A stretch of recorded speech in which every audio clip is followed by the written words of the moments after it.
इस लेक्चर के अंदर जो मेन डिस्कशन है वो ये है कि हम किसी भी लॉजिक को रीयूज करने के लिए मल्टीपल क्लासेस की डिपेंडेंसी दूसरी क्लासेस से कैसे ख़त्म कर सकते हैं।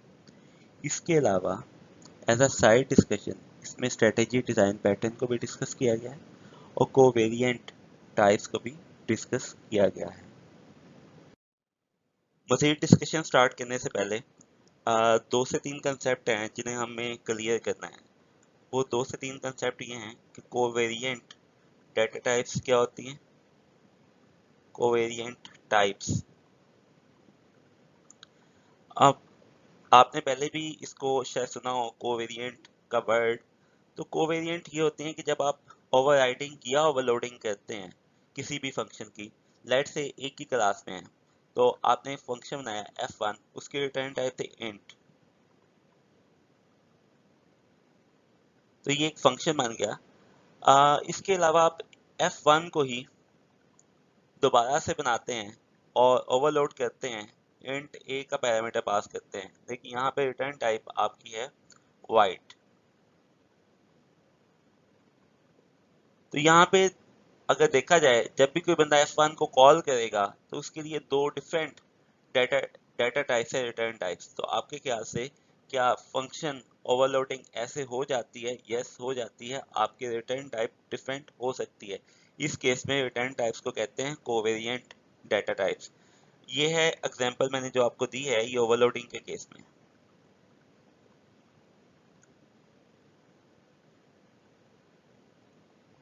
ओवरराइडिंग के केस में आपके पास एक क्लास है ए, यहाँ से इनहेरिटेंस होगी, फिर आप ओवरराइडिंग की बात कह सकते हैं B. Int f2 without any parameter है, इसमें पैरामीटर भी जा सकते हैं। अगर यही सेम फंक्शन f2 मैं ओवरराइड करता हूँ तो क्या मुझे प्रोटोटाइप सेम रखनी है? क्या मैं डाटा टाइप को डिफरेंट कर सकता हूँ? यस, रिटर्न टाइप्स को मैं डिफरेंट कर सकता हूँ, तब भी ये फंक्शन ओवरराइड हो जाएगा। तो यहाँ पे f2 की जो रिटर्न टाइप है that is covariant return type. तो इस कंसेप्ट को कहते हैं कि आपके रिटर्न टाइप कोवेरिएंट है। अक्सर 2-3 जगहों पे आप इसे पहले भी देख चुके हैं। कोवेरिएंट टाइप्स के अलावा एक जो सेकंड कंसेप्ट है जो हमें देखना है,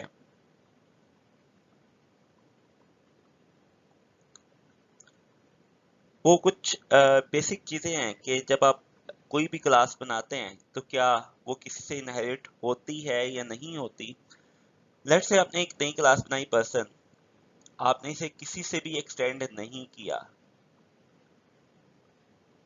पर्सन की क्लास बना ली, ये क्लास किसी से भी एक्सटेंडेड नहीं है,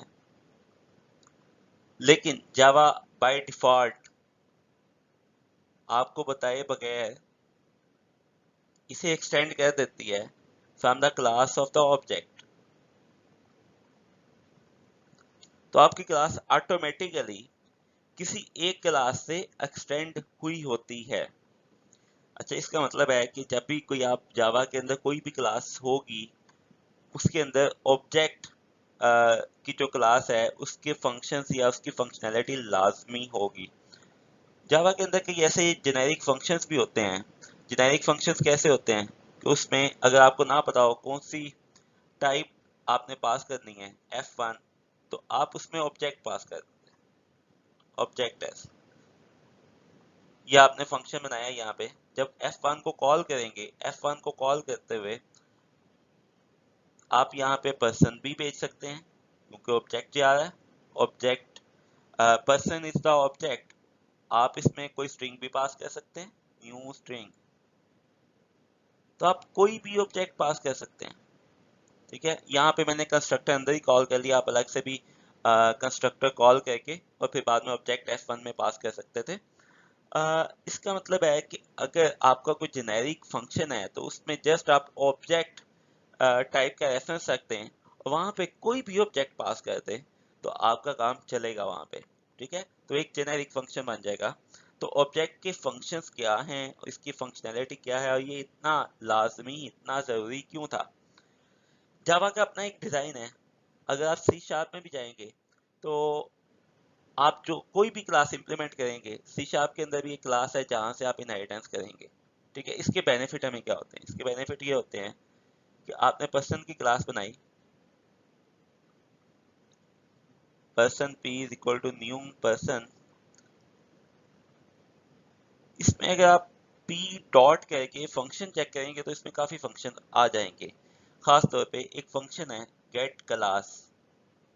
गेट क्लास ये बताता है कि ये जो ऑब्जेक्ट है p, इसकी टाइप क्या है, और डॉट गेट सिंपल नेम नाम का एक फंक्शन होगा, सिंपल नेम, तो आपको रिटर्न कर देगा पर्सन। ठीक है, इसी तरह से अगर आपको फुल नेम चाहिए, p dot gate class dot gate name, तो ये आपको फुल नेम भी देगा। फुल नेम से क्या मराद है कि जब भी आप कोई क्लास बनाते हैं जावा में तो किसी ना किसी पैकेज में होती है। ठीक है, तो आप इसके साथ कोई ना कोई पैकेज लिंक कर रहे होते हैं। लेट से आपने पैकेज लिंक कर दिया ABC, तो अब इस क्लास का फुल नेम होगा ABC डॉट पर्सन। इसका बेनिफिट कहाँ पे होगा? इसका बेनिफिट अभी हम आगे जाके देखते हैं कि इसका बेनिफिट हमें कैसे होगा। इस तरह से बहुत से फंक्शन है, जैसे गेट क्लास का फंक्शन तो पर्सन की क्लास में था ही नहीं, कहाँ से आया? ऊपर ऑब्जेक्ट की क्लास से जब हमने जावा ने हमें ऑटोमेटिकली इनहेरिटेंस करके दे दी, तो वहां से ये फंक्शन पर्सन की क्लास में आ गया, जहां से आपने इसे कॉल करना स्टार्ट कर दिया। ओके, अब इसका बेनिफिट एक देख लेते हैं, बेनिफिट क्या होगा।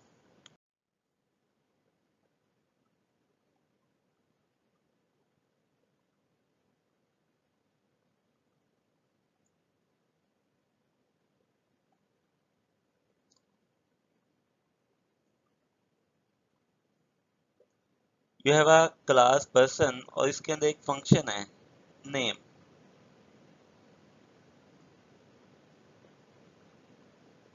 इसकी रिटर्न टाइप है स्ट्रिंग।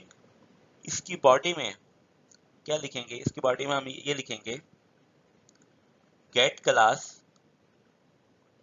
तो उसी क्लास में बैठे हुए हैं तो दिस डॉट गेट क्लास कर लें, या क्योंकि ये इनहेरिट होके फंक्शन आ रहा है गेट क्लास का ऑब्जेक्ट से, तो ये ऑटोमेटिकली आपकी क्लास ऑब्जेक्ट से लिंक्ड है। Get class dot get simple name, I think simple name है या सिंपलर नेम है, आप इसको वेरीफाई कर सकते हैं। और इसको हम यहाँ पे रिटर्न भी कर देते हैं, क्योंकि रिटर्न टाइप स्ट्रिंग है तो ये नेम रिटर्न हो जाएगा। यहाँ से अब हम लिंक करते हैं टीचर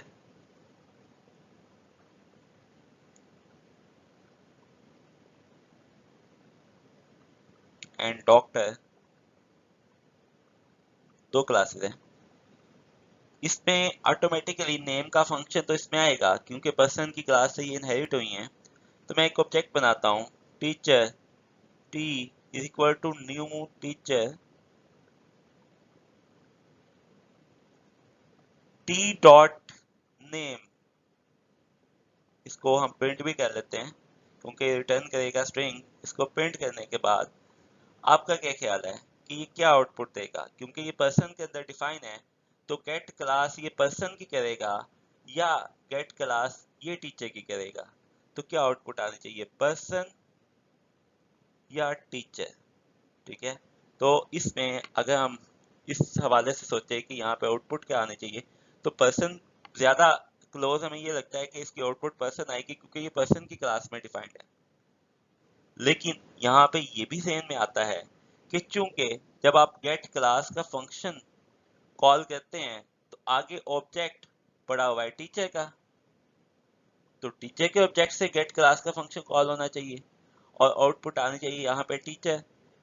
सो आपके लिए ये एक एक्सरसाइज है कि आप इसको कंप्लीट करके देखें और देखें कि क्या सरप्राइजिंग रिजल्ट्स आपको देखने को मिलते हैं। अब हम मेन टॉपिक की तरफ वापस आते हैं कि मेनली इंटरफेस और एब्स्ट्रैक्ट क्लासेस हमें कहाँ पे बनानी चाहिए, या क्लासेस हमें कहाँ पे बनानी चाहिए, क्या चॉइस होनी चाहिए, कहाँ पे हम एक्सटेंड करें, कहाँ पे इम्प्लीमेंट करें।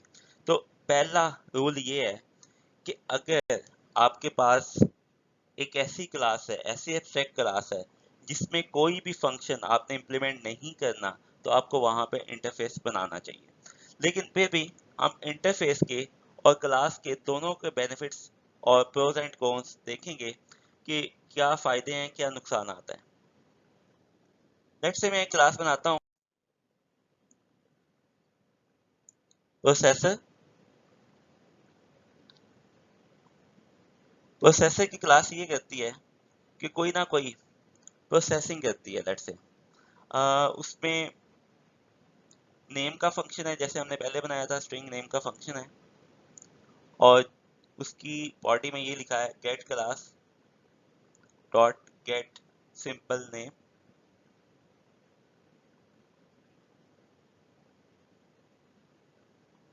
और इसके अलावा प्रोसेस का फंक्शन है। प्रोसेस का फंक्शन सिंपली कोई ना कोई स्ट्रिंग लेता है, स्ट्रिंग ए, और स्ट्रिंग रिटर्न करता है, स्ट्रिंग के ऊपर कोई प्रोसेसिंग करता है। ठीक है, तो कोई भी इस पे प्रोसेसिंग हो सकती है। लेकिन चूंकि ये प्रोसेसर की जो क्लास है वो हमारे लिए एक पेरेंट क्लास है, हो सकता है एब्स्ट्रैक्ट क्लास हो, इसके नीचे हम जाके दोबारा से फंक्शन बनाते हैं अपकास्ट, अपकेस सॉरी, अपकेस, अपकेस में आप आके प्रोसेस का फंक्शन दोबारा से लिंक करते हैं और स्ट्रिंग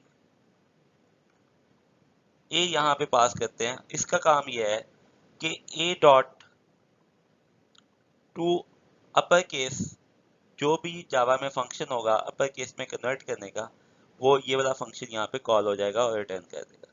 सो ये स्ट्रिंग के ऊपर प्रोसेसिंग करता है कि उसको अप केस में कन्वर्ट कर देता है। एक और क्लास है हमारे पास डाउन केस। इसमें प्रोसेस का फंक्शन स्ट्रिंग को लेता है, स्ट्रिंग ए, और रिटर्न करता है स्ट्रिंग, और इसमें ए को टू लोअर केस कन्वर्जन हो जाती है, लोअर केस में कन्वर्ट कर दिया जाता है। ठीक है, एक और फंक्शन है, क्लास है, ये भी लिंक होती है, यहाँ से इनहेरिट होती है। और ये जो थर्ड क्लास हम बनाने लगे हैं, स्प्लिट, स्प्लिट प्रोसेसर, ये स्ट्रिंग को, जो भी हम इसे स्ट्रिंग देंगे उसे स्पेस की बेस पे स्प्लिट कर देगा। प्रोसेस, यहाँ पे स्ट्रिंग ए पास होगा, मैंने सिर्फ एस ए लिख दिया है, एक्चुअली स्ट्रिंग ए पास होगा, स्ट्रिंग रिटर्न करेगा। इसकी इम्प्लीमेंटेशन में क्या लिखा होगा, इसकी इम्प्लीमेंटेशन में जो चीज लिखी होगी वो ये है कि ए डॉट स्प्लिट, स्पेस की बेस पे ये स्प्लिट करेगा, और चूंकि ये एरे को रिटर्न करेगा, पूरी array co dot to string हम कह देंगे, तो एरे भी स्ट्रिंग की शक्ल में रिटर्न हो जाएगी, क्योंकि यहाँ पे हम स्ट्रिंग रिटर्न करना चाह रहे हैं, अभी एरे नहीं रिटर्न करना चाह रहे। तो ये आपने एक प्रोसेसर बना लिया है जिसकी तीन सब क्लासेस हैं, up case, down case, split processor. ठीक है, ऑब्वियसली इसको हम कॉल करने के लिए एक क्लास भी बनाएंगे,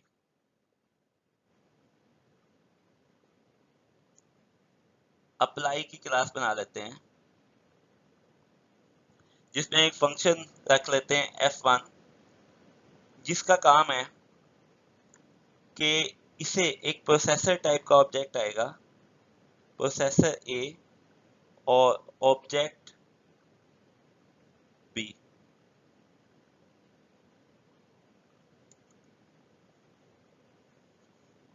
ठीक है, यहाँ पे अगर इसे ऑब्जेक्ट टाइप का कोई भी ऑब्जेक्ट आ सकता है, जिसका मतलब ऐसे स्ट्रिंग भी आ सकता है या कोई और चीज भी इसको दी जा सकती है, ये मैंने जानबूझ के यहाँ पे लिखा है। ठीक है, हालांकि यहाँ पे स्ट्रिंग आना चाहिए। ये सिंपली क्या करता है, प्रोसेसर की जो क्लास है प्रोसेसर, ए डॉट प्रोसेसर, प्रोसेस को कॉल करेगा। अभी मैं नेक्स्ट स्लाइड पर मूव कर जाता हूँ, और उसको ऑब्जेक्ट बी पास कर देगा। ऑब्जेक्ट बी कोई भी हो सकता है, मैं मजीद आगे नीट अंदाज में आपको बता देता हूँ। सो फाइनली हमने अभी तक क्या किया, प्रोसेसर की क्लास थी। अब मैं इसमें फंक्शन नहीं लिखूंगा और उसकी डेफिनेशन भी नहीं लिखूंगा। अप केस,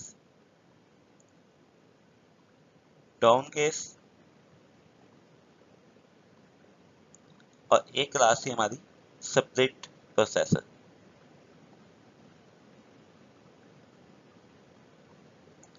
एक हमारे पास अप्लाई की क्लास है। यहाँ पे जस्ट मैंने एक लाइन ड्रा की है क्योंकि यहाँ पे अप्लाई और प्रोसेसर की क्लास में एसोसिएशन है, क्योंकि अप्लाई के अंदर एक फंक्शन था जो भी हमने बनाया है। फंक्शन क्या है, f1 है, जिसे प्रोसेसर x पास किया जाता है और ऑब्जेक्ट b पास किया जाता है। इसकी रिटर्न टाइप हम वाइड कर देते हैं और हम कहते हैं कि प्रिंट x डॉट नेम, क्योंकि नेम का फंक्शन उस क्लास का नेम बताता है, और उसके बाद हम अप्लाई कर देते हैं प्रिंट x डॉट प्रोसेस, और प्रोसेस को कोई ना कोई स्ट्रिंग जाना था, इससे हमने b पास कर दिया। अब ये तो फंक्शन को हमने डिफाइन किया। अब फंक्शन को कॉल करके देखते हैं कि अप्लाई का फंक्शन कैसे काम करेगा। अप्लाई, अप्लाई का ऑब्जेक्ट बना लिया, न्यू अप्लाई, ठीक है। अब अप्लाई डॉट f1 मैं कहता हूं यहाँ पे न्यू अप केस, और उसके बाद एक स्ट्रिंग पास कर देता हूं आई एम इन यूएटी, एक स्ट्रिंग पास कर दिया। अब इसका काम क्या है, इसकी डेफिनेशन में अगर हम जाकर देखें, इसका काम यह है कि पहले प्रिंट करेगा x डॉट नेम। सो आपका जो अप केस है, अप केस का ऑब्जेक्ट ऑटोमेटिकली प्रोसेसर x को असाइन हो गया। तो इनफैक्ट आपने यहाँ पे लिखा processor x is equal to new up case, तो आप कह रहे हैं अप कास्टिंग कह रहे हैं यहाँ पे। तो जब आप x डॉट नेम करेंगे तो ये सवाल वहीं पे आके फंस गया है कि यहाँ पे आउटपुट प्रोसेसर आएगी या अप केस आएगी, ठीक है। तो आपकी बुक के अंदर ये एग्जांपल मौजूद है जिसमें आप मजीद डिटेल में देख सकते हैं कि यहाँ पे आउटपुट क्या आएगी, लेकिन आपको इसे खुद से इम्प्लीमेंट करके देखना है। फिर मैं एक और काम ये करता हूँ, apply dot f1 new down case, यहाँ पे न्यू डाउन केस का आपने ऑब्जेक्ट पास किया और फिर आई एम इन यूटी पास कर दिया, ये स्ट्रिंग पास कर दिया। तो ये क्या करेगा, ये ऑटोमेटिकली यहाँ पे जब processor x is equal to new down case करेंगे तो x डॉट प्रोसेस का फंक्शन कॉल होगा, तो डाउन केस का x डॉट प्रोसेस कॉल हो जाएगा, ठीक है। ये बात तो हमें समझ में आती है, लेकिन यहाँ पे जो आउटपुट है वो आप इसे एग्जीक्यूट करके देखेंगे। अब नेक्स्ट जो क्वेश्चन यहाँ पे ये आता है, यहाँ पे ये क्वेश्चन रेज होता है कि x डॉट नेम वाली जो चीज है जिसको हम बात कर रहे थे कि वो आप केस का ही क्यों कॉल होगा या आप केस का नाम क्यों बताएगा, क्योंकि इस केस में गेट क्लास का फंक्शन आप केस के लिए कॉल हो रहा है, प्रोसेसर के लिए नहीं कॉल हो रहा, क्योंकि ये भी ऑब्जेक्ट से इनहेरिट हुआ है, प्रोसेसर ऑब्जेक्ट से इनहेरिट हुआ है। आप केस के अंदर भी तमाम फंक्शन मौजूद हैं जो ऑब्जेक्ट की क्लास में होंगे। अच्छा, इस चीज को कहते क्या है, ये जितना भी हमने यहाँ पे काम किया है, ये जो हमने ये काम किया है, और यहाँ पे मल्टीपल प्रोसेसर पास कर लेते हैं और उसको इनपुट्स जो भी पास करनी है वो भी साथ भेज देते हैं, ये वो लॉजिक है जो हर केस में होनी चाहिए। लेकिन हम जैसे ही अपना प्रोसेसर चेंज करते हैं, स्ट्रिंग प्रोसेसर है वो पहले क्या करता है, उसे अप केस भी कह सकता है, डाउन केस भी कह सकता है, स्प्लिट भी कह सकता है। ये तीन प्रोसेसर है, तो तीन मुख्तलिफ किस्म के प्रोसेसर है। तो ये जब डिफरेंट काम करेंगे, डिफरेंट तरीके से बिहेव करेंगे, एक ही फंक्शन तीनों चीजों को हैंडल करेगा, तो इस चीज को कहते हैं स्ट्रेटेजी। हर दफा आपकी स्ट्रेटेजी चेंज हो जाती है जैसे ही आप यहाँ पे ऑब्जेक्ट चेंज करते हैं, अप केस चेंज करते हैं, डाउन केस चेंज करते हैं या स्प्लिट प्रोसेसर करते हैं, तो आपकी स्ट्रेटेजी चेंज हो जाती है कि अब आपने क्या करना है इस इनपुट के ऊपर, ठीक है। लेकिन लॉजिक सेम है, बाकी एल्गोरिदम आपका सेम है, तो इसको स्ट्रेटेजी डिजाइन पैटर्न कहते हैं। पहले भी मैं आपको डिजाइन पैटर्न एक पढ़ा चुका हूँ जिसका नाम था सिंगलटन डिजाइन पैटर्न। तो आज आपको ये बताया है कि स्ट्रेटेजी डिजाइन पैटर्न क्या होता है। अभी हम जो मेन हमारा फोकस था कि हम ये देखेंगे कि इंटरफेस और क्लास बनाने में क्या फर्क है। अभी हम उस तरफ नहीं गए, अभी एक एग्जांपल रास्ते में आ गई, तो वहां पे ये डिस्कशन होना जरूरी था कि इसका नाम स्ट्रेटेजी डिजाइन पैटर्न है। सो आप ये काम कहाँ पे कर सकते हैं। लेट्स से आपने टैक्स कैलकुलेट करना है, आप एक पॉइंट ऑफ सेल का सिस्टम बना रहे हैं, टैक्स कैलकुलेट करना है। तो टैक्स कैलकुलेटर, जो टैक्स कैलकुलेटर है वो आपके पास यहाँ पे एक क्लास है टैक्स कैलकुलेटर। इसे कोई ना कोई क्लास यूज कर रही है। ऑर्डर वाली क्लास ने जब टोटल कैलकुलेट करने के बाद टैक्स कैलकुलेट करना है तो उसमें मल्टीपल स्ट्रेटेजीज हो सकती हैं। वो ये है कि एक बंदा फाइलर भी हो सकता है, एक बंदा नॉन फाइलर हो सकता है। नॉन फाइलर का मतलब है जिसने इनकम टैक्स पे नहीं करता, फाइलर का मतलब है जो पहले से इनकम टैक्स पे करता है। तो दोनों का टैक्स कैलकुलेट करने का तरीका डिफरेंट होगा, लेकिन करना टैक्स कैलकुलेट है, अंदर लॉजिक सेम हो सकती है। तो मल्टीपल, जब आप टैक्स कैलकुलेट करते हैं ऑर्डर की क्लास के थ्रू, तो मल्टीपल स्ट्रेटेजीज हैं, कभी आप फाइलर और कभी नॉन फाइलर। इस तरह डिस्काउंट देना है तो मल्टीपल स्ट्रेटेजीज हो सकती हैं। ये न्यू कस्टमर है, ये आपका लॉयल कस्टमर है, ठीक है। इसके अलावा हो सकता है कि डिस्काउंट आज इस वजह से चल रहा है कि ईद से पहले 10 दिन आपने डिस्काउंट दिया हुआ है, तो मल्टीपल स्ट्रेटेजीज अप्लाई हो सकती हैं। तो ये स्ट्रेटेजी डिजाइन पैटर्न है जो रियल वर्ल्ड में आप अप्लाई कर सकते हैं मुख्तलिफ जगहों पे। So coming back to the example, we have the class of processor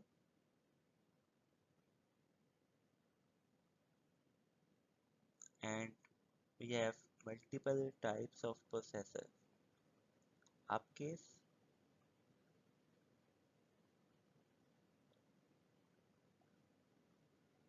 down case and split processor. All of these processors takes the input of string as the input. So these are the string processors. Let's say we have another class, filter.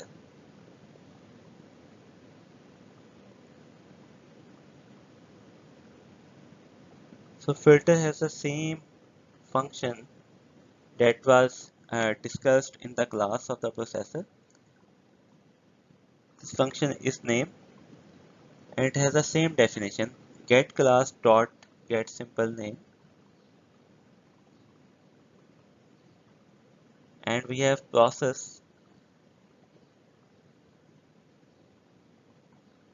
एक हमने class बना ली है wave form की। जितने भी filter हैं वो wave form की क्लास पे अप्लाई होंगे। जो वेव फॉर्म है उसके क्या एट्रीब्यूट्स हो सकते हैं, कोई फ्रीक्वेंसी हो सकती है, इस तरह की चीज़ें हो सकती हैं। तो फिल्टर जब अप्लाई होते हैं तो हाई फ्रीक्वेंसी और लो फ्रीक्वेंसी को सेपरेट करना स्टार्ट कर देते हैं।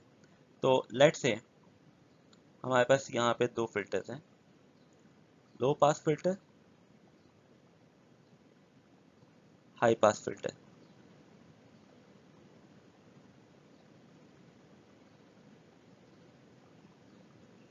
लो पास में वैसे ही प्रोसेस का फंक्शन है, it takes the input of wave form W as a input और ये रिटर्न भी वेव फॉर्म करेगा। एक वेव फॉर्म के ऊपर ये कोई प्रोसेसिंग अप्लाई करेगा और एक वेव फॉर्म रिटर्न कर देगा। जैसा कि हमारा पहला प्रोसेसर वाले जितनी भी क्लासेस थी, अप केस डाउन केस, एक स्ट्रिंग एज अ इनपुट लेते थे और एक स्ट्रिंग ही रिटर्न कर देते थे। सो अगर देखा जाए यहाँ पे प्रोसेसर और फिल्टर का इंटरफेस सेम है। सो यहाँ पे भी इंटरफेस सेम है, इस जगह पे भी इंटरफेस सेम है। सो अगर हम ये देखें, हमारे पास अप्लाई डॉट जावा की क्लास थी, अप्लाई डॉट जावा। इसके अंदर हमने F1 फंक्शन बनाया हुआ था that takes processor as the input, processor P and object O as the input, and we have print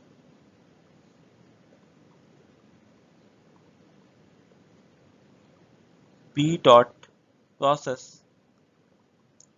and o was passed as the input.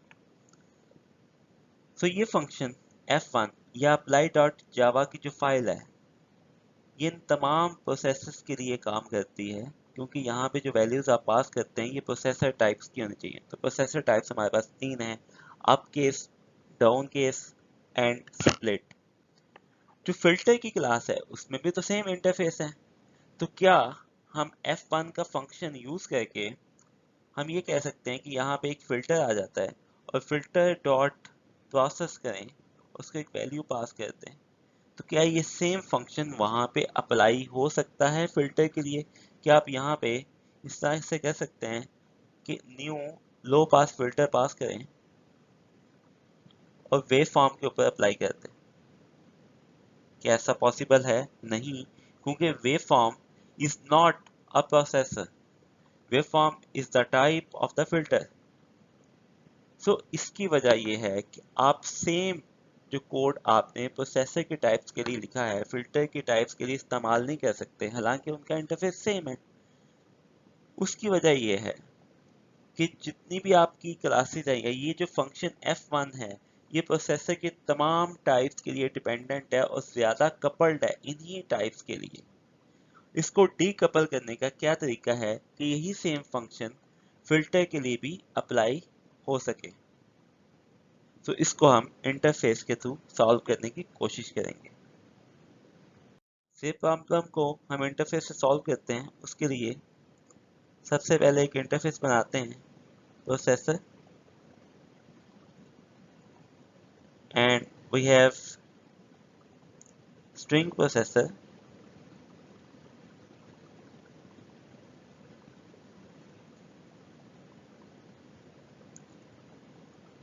and secondly filter adapter.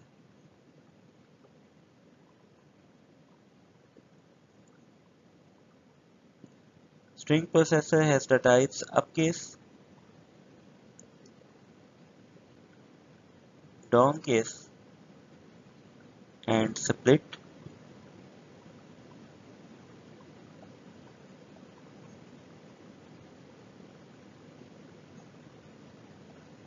Filter adapter has the classes low pass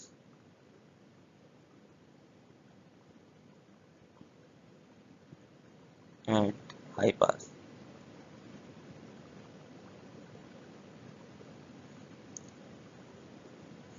So processor is the interface. इसका object नहीं बनेगा, हमारे लिए जो concrete classes हैं वो ये वाला लीफ है, ये लीफ नोड्स जितने भी हैं ये हमारे लिए कंक्रीट क्लास हैं। This is the abstract class, क्योंकि इसमें कुछ हमने इम्प्लीमेंटेशन रखनी है और कई फंक्शन है जिनकी इम्प्लीमेंटेशन नहीं रखनी लेकिन इनका ऑब्जेक्ट नहीं बनाना। अब हम अगर दोबारा देखें तो क्या अप्लाई डॉट जावा की क्लास सेम यूज हो सकती है लो पास और हाई पास फिल्टर के लिए? हमने कहा था कि उसमें एक फंक्शन है that takes processor as the input and object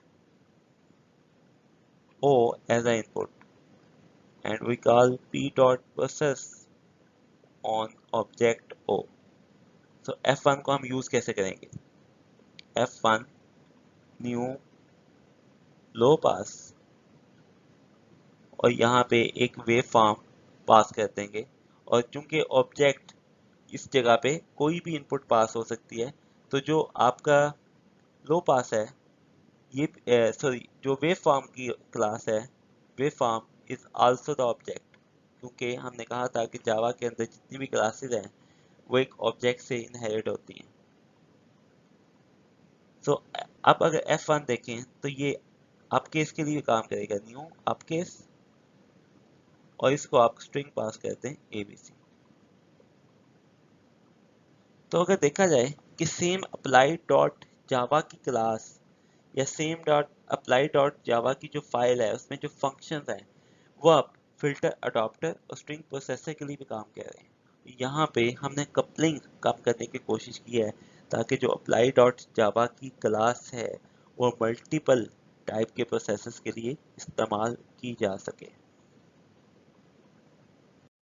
अभी तक हमने जितने भी अपने लेक्चर्स में किसी इंटरफेस को इम्प्लीमेंट किया है, processor and string processor implements processor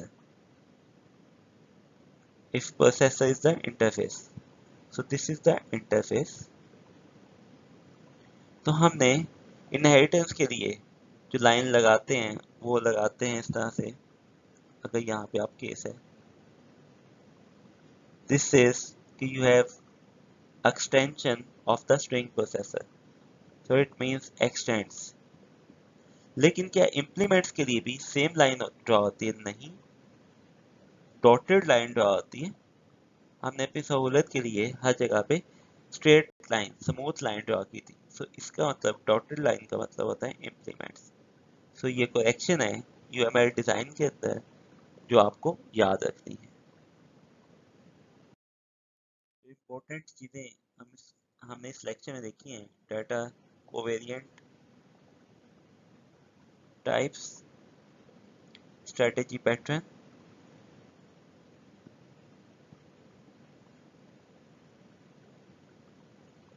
and decoupling. Strategy pattern हमें सेम लॉजिक को रीयूज करने में हेल्प करता है, क्योंकि ऑब्जेक्ट ओरिएंटेड प्रोग्रामिंग में रीयूजेबिलिटी एक अहम फैक्टर है। डीकपलिंग के केस में भी हमने सेम लॉजिक को दो जगह पे यूज किया। हमने कहा कि हमने अप्लाई डॉट जावा की एक क्लास बनाई, वो सिर्फ प्रोसेसर की सब टाइप्स के लिए काम करती है। क्योंकि फिल्टर का भी सेम इंटरफेस था, तो हमने दोनों को कंबाइन करके एक सिंगल इंटरफेस दे दिया, ताकि जितने भी फिल्टर हैं, let's say low pass filter is a processor. So if the low pass filter is a processor, तो F1 फंक्शन जो apply.java में हमने बनाया था, वो लो पास और हाई पास फिल्टर दोनों के ऊपर फंक्शंस को अप्लाई कर सकता है। सो ये हमें डीकपलिंग का फायदा हुआ। हमने इंटरफेसेस के थ्रू डीकपलिंग को अचीव करने की कोशिश की। Thank you.